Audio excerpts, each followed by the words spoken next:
veličajući te sa bestelesnim horovima. Sveti blagoverni kralju Stefane, moli Boga za nas.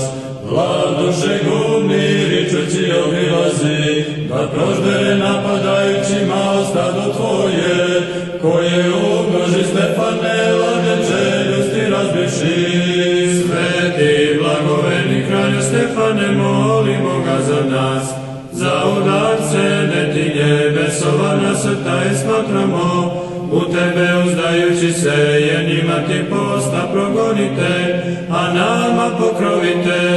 Slava Otcu i Sinu i Svetome Duhu, pripadamo ti sveti i okružujemo te s ljubavlju, celivajući ljubljene mošti tvoje i sa suzama te zovemo, spasi nas slavnim molitvama tvojima.